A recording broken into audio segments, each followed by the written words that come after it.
What's up, guys? Welcome back to another video on the channel, and in today's video we're going to be going over some Rougned Odor trade possibilities. But before I get straight into it, I want to thank some of the supporters on the channel who've always been commenting on the videos consistently, and Samuel Sandite, Yahir Venegas, and Tato. So I really appreciate you guys, and so without further ado, I'm going to get straight into some trade possibilities for the Rangers. And because Rougned Odor, he's getting paid roughly $12 million for the next 2 years, so that's like $24 million bucks over the next 2 years in total. It's mainly going to be a trade, like a bad contract for a bad contract. It's not like he's getting paid something cheap. So in return, the Rangers are probably going to get a bad player in return or an injury-prone player in return. So it's not like we're going to get like a prospect or something. I just wanted to get that out of the way. So the first trade is with the Boston Red Sox. I have Jordan Lyles, who's getting paid $8 million this year, and Rougned Odor, who's getting paid $12 million, like I said, going to the Boston Red Sox for Nathan Eovaldi. Eovaldi's getting paid roughly $17 million bucks this year, and he's getting paid that for this year and next year as well. So the Rangers would gain around $3 million bucks for this year, but they'd lose around $4 million next year. I think this trade is solid. I mean, I don't think anybody will really win a trade when it's like a bad contract for a bad contract, but we do get to get rid of Rougned Odor. He's kind of a liability because he's a bench player on our team and he can only play second base, so that's a liability. And now that opens up a spot for prospects or a cheaper player like Renato Nunez, who has versatility. He's probably cheaper, but he's not a great defensive guy. I've talked about him in a lot of my videos now. I really want the Rangers to sign him. Or you could just have Eli White start there, or something like that. It just opens up possibilities. And then with Nathan Eovaldi, like, he would basically just replace Jordan Lyles in the rotation. I think it would be an upgrade over Jordan Lyles. I'm not really a Jordan Lyles fan, but I do think there's risk with Nathan Eovaldi. He's getting paid $17 million this year and next year as well, and he's an injury-prone player. So he could have a good year this year, but then next year he could be injured, and then we're paying him $17 million. Or he could get injured this year, and then we couldn't trade that contract. And that's when we want to be spending money on like Trevor Story and maybe Clayton Kershaw or Noah Syndergaard. And then that would kind of screw us over. I mean, we'd still have money, but that would be another liability for the Rangers. So I'm not too hot on this trade. Like, there is upside with Eovaldi, but I'm not too hot on this trade. The next trade I'm going to get into, I like a lot better. The next trade with the St. Louis Cardinals, we'll be sending Rougned Odor, Dylan McLean. He's our 30th prospect. We drafted him in the 4th round this year, and cash to the St. Louis Cardinals for Matt Carpenter, the third baseman, and Lane Thomas.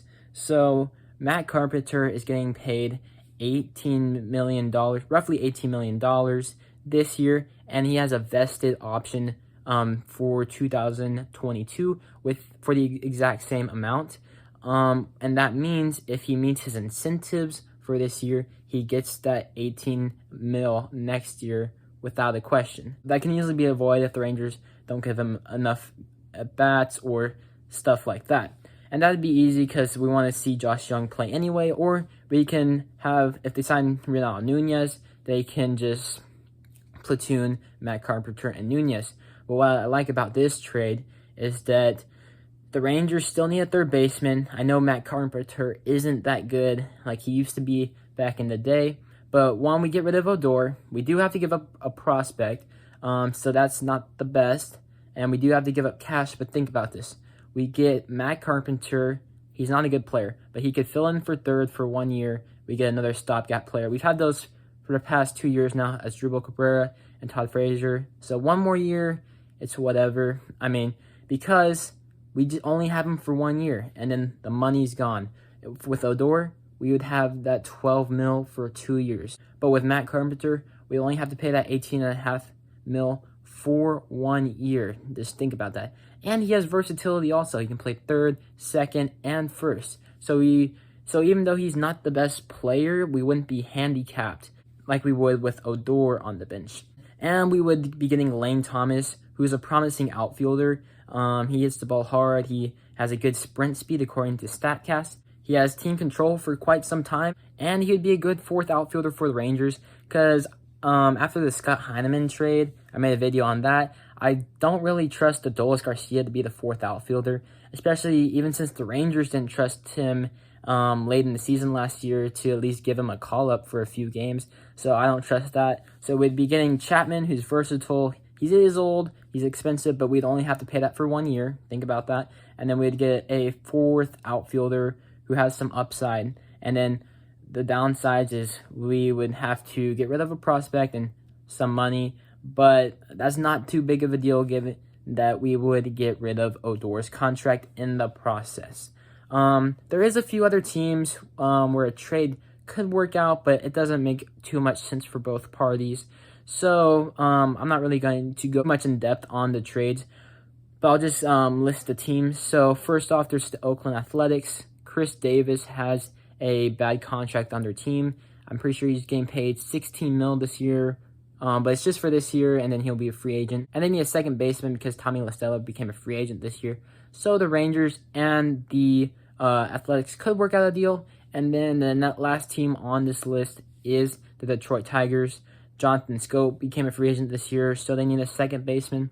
However, they don't really have any bad contracts on their team, mainly because they haven't spent any money. And I don't know if the Tigers would want to give up a prospect for Odor, given that he's 12 mil and they only have him for 2 years.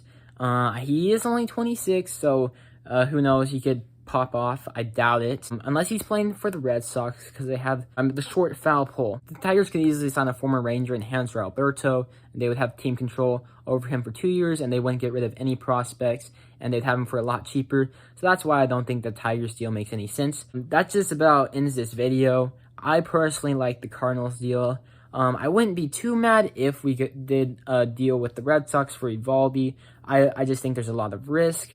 But yeah, let me know what you think on a trade for Odor. If you think any other trades could work out, I'm interested to see what you have to say. Yeah, but that's just about it, and I'll see you on the next one. Peace.